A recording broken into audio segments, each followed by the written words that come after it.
is Douglas Elmendorf, and this is Simply Stupid As you're News. saying, and as Senator Sessions said, Let's and listen Senator to what he's Conrad got as well, to say. the rest of the government, in a sense, used the cash, left the trust fund with bonds, which are valuable assets. If you were running a private insurance company and had U.S. Treasury securities in its vault, you would view that as a pretty safe investment. Well, as a taxpayer, I want to know where the money is. That the rest of the government used that cash. If, in fact, the government had run surpluses equal to that, the saving of the trust fund over all of those years, then the government as a whole would be in better financial shape due to those surpluses. It would be in much better shape to meet those commitments in the future. But in fact, the government has not run surpluses commensurate with the balances, with the increasing balances in the trust fund. And thus, the government has not improved its financial condition using that money. It's mostly used that money for other purposes. As Senator Sessions notes, the health legislation enacted last March essentially does with the extra money building up in the HI trust fund. But it's not an actuarial flaw in the Social Security program that causes the need to fund the reserves. It's the fact that the reserves were removed about Social Security funding and now need to be replaced. I think that's fair, Senator, but I would just say again, CBO you want to know what's wrong with Social Security? They got to eliminate the stupid cap they got above that for people. If you make over a certain amount, you don't have to pay into Social Security anymore. I think that cap should be eliminated, and I don't care how rich you are, I still think you have to pay into Social Security. That's true for the Social Security trust funds, and it's true for the Hospital Insurance Trust Fund and Medicare as well. And once one has a trust fund, well, how can you have a trust fund when you just gave away all your cash and took in government bonds? There is intrinsically in that a disconnect. It's similar to the risk of the double counting that Senator Sessions refers to, just to emphasize not that we can't keep the numbers straight, but that one has to be careful in thinking and talking about. My time is running out, so I'm sorry to interrupt, but is it not similar to the difference? Well, we're not going to have a liquidity problem because they just keep printing the cash, so we're not going to run out of that. We're just going to have the federal government as a whole. We're just going to go bankrupt. That's all. We're just going to have an insolvency problem and go bankrupt. Total revenues that are expected to come in are not up to the total spending expected to go out, and it's really at the level of the overall government that I prefer to focus, and I think that budgeteers have focused for a number of decades.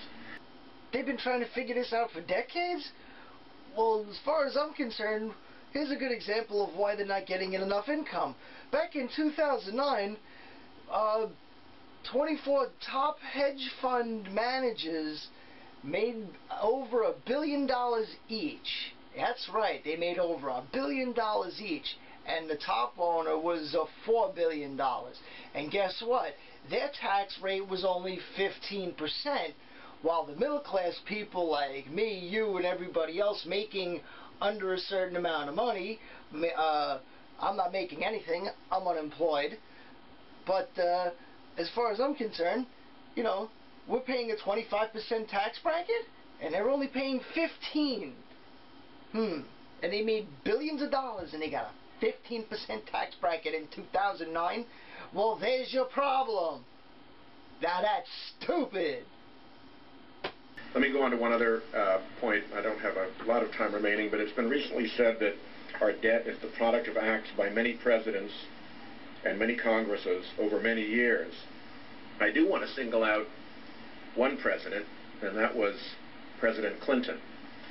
As I recall, under President Clinton, the nation saw its first budget surpluses in decades, and if my recollection is correct, in January of 2001, immediately after President Clinton left office, and when the Bush administration assumed office, it was the finding of the Nonpartisan Congressional Budget Office, your operation, that the Clinton-era trends, if they had been continued forward, would have led to a debt-free United States of America by the end of the last decade.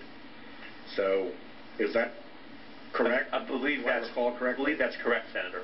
So I think it's fair in terms of that to at least exempt President Clinton from responsibility for our deficit. He left us on track to being an actual debt-free nation. Yeah, Clinton had all that surplus, and as soon as all the Bush administration got into office, where did all the surplus money go? Does anybody remember that rebate check everyone got? I remember getting it. It was about $300 and something in my case at the time. That's where all the surplus money went. They didn't just frivolously spend it away. They just gave it back to the American people. Does anyone remember that? I do. That's where all the money went. Now we're in debt. Thank you very much, Mr. Bush, and the whole Bush administration. And Reaganomics. So, as you know, way to Senator, go, I don't man. take sides on presidents or members of Up Congress. yours. It's worth emphasizing that a number of things happened in 2001 that the CBO baseline projections in January of that year did not anticipate.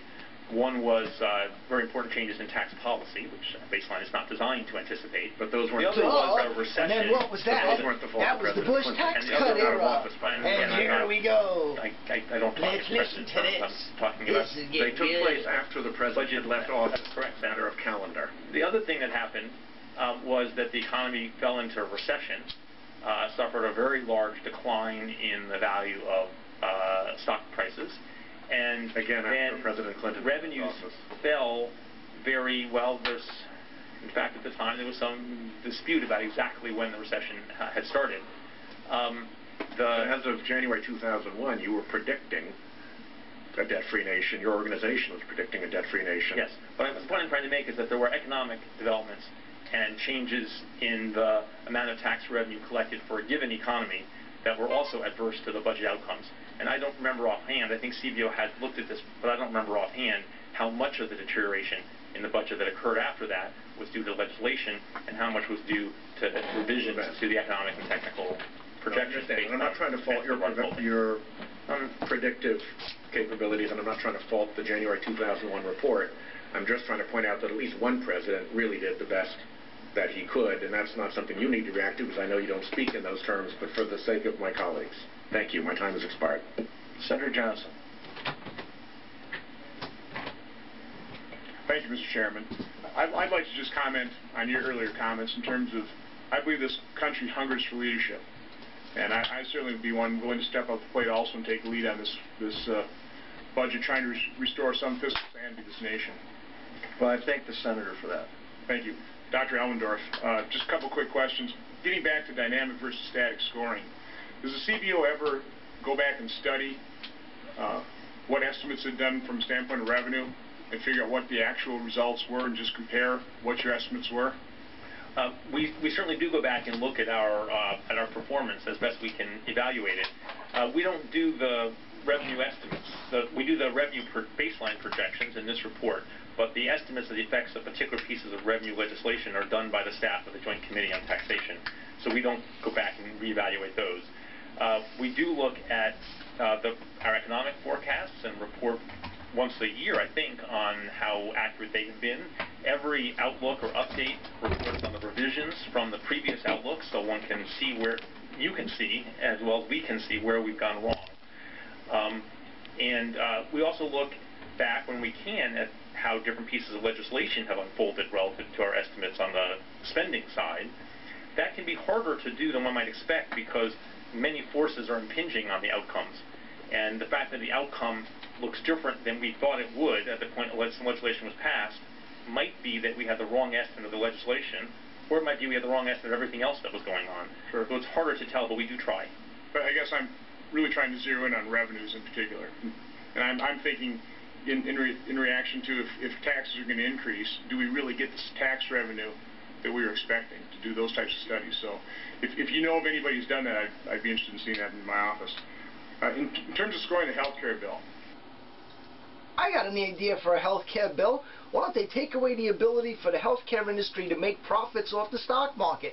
So this way, when they do make profits, you take the health care industry off the stock markets, so when they make profits, it actually rolls it back into the healthcare industry. So this way, it keeps the prices of healthcare low, and they can't actually make profits off of people's healthcare anymore. There's a good bill for you. Yeah, perfect. Yeah. Did you estimate how many businesses would probably drop coverage, and as a result, how many individuals would be put into the exchanges, and then what the cost of that effect would be? Yes, Senator. So our estimate of the effects of the legislation on the number of people with employer-sponsored insurance, which was a small net decline, represented the net of a larger gross decline with some offset of additional insurance coverage by some employers. And that estimate accounted for the new subsidies being created through the insurance exchanges and the expansion of Medicaid. It also accounted for the existing subsidy provided through the tax exclusion for employer-sponsored health insurance. It accounted for the penalties that were imposed on individuals and businesses, and the small business tax credit and so on. And we thought that the overall effect of that set of provisions would be that some number of people would not receive insurance through their employers, or otherwise would have. Some others would get insurance through their employers who would not have otherwise. And the net of those was fewer people getting health insurance coverage from their employer than would have been the case under prior law. Do you have some estimate numbers? Is it, a million actually. people? So we estimated that in 2019, that 3 million fewer people would have employer-sponsored health insurance, and that reflects the net of 8 to 9 million who would have had an offer of employer coverage under prior law and would not under the legislation that was enacted.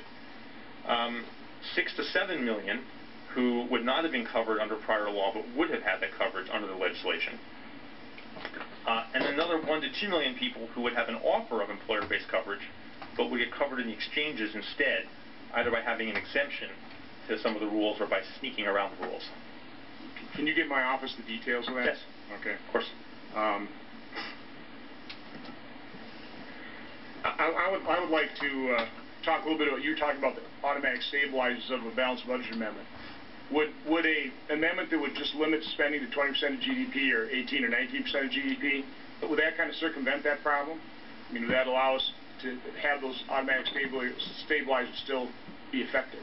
Well, it would allow the stabilizers on the revenue side of the budget to still be effective, but it might impinge on the stabilizers on the spending side of the budget. The fact that even apart from an extension or expansion of unemployment insurance benefits, if more people lose their jobs, more people can collect benefits. Under a given set of rules for what used to be called food stamps, and is now called the Supplemental Nutrition Assistance Program, more people get benefits. So you would still be impinging on that. I also, again, don't know what changes in policy you and your colleagues would choose to make to bring outlays down from the share of GDP they are now to the sort of levels that you're talking about. And as we discussed a few minutes ago, a number of members of the committee, the discretionary spending, and particularly the non-defense part of discretionary spending, is only one piece of the budget, and not as large a piece as I think many people believe. As you understand, most of the spending the government does goes to Social Security or Medicare or Medicaid. That the defense spending, everything apart from those large health programs and Social Security and defense, and the net interest payments on the debt, everything else is about 1/5 of government spending in the end of the decade by our projections. What's this guy talking so about? By the end of the decade, this country will probably be bankrupt. Changes in across a large swath of government spending programs. I guess what I'm getting at, if you had a preference to choose between a constitutional amendment to balance the budget versus one to just limit spending to a certain percentage of GDP, do you have a preference? I have not thought about that question, Senator, and even if I did, again, I don't come here to discuss my preferences, but the analysis that CBO has done, and we can look more carefully into that question. Okay, just one final question. It might actually be kind of a long answer, but maybe not. Can you, in layman's terms, describe to a family what would a debt crisis look like? What is going to be the effect on individuals? So I'll try. If the people we were relying upon to lend the federal government money became skeptical that the government would manage its budget in a way that they would get repaid, and thus would start to demand higher interest rates to compensate them for that extra risk, that could push up interest rates throughout the economy. That would make it harder for households to borrow money. It could make it harder for the businesses for which they work to borrow money to invest and expand. It could, and on the federal side, if the government were unable to borrow the money that it was needing to borrow given the paths of spending and revenue, it could require drastic changes, sudden large changes in the taxes people were paying to the government and in the benefits they were receiving from the government, of the sort that we are seeing in some European nations that have hit a fiscal crisis. And the magnitude and suddenness of the changes in what the government would have to do under those circumstances, combined with the effects on the rest of the economy of that rise in interest rates, would clearly be damaging to people.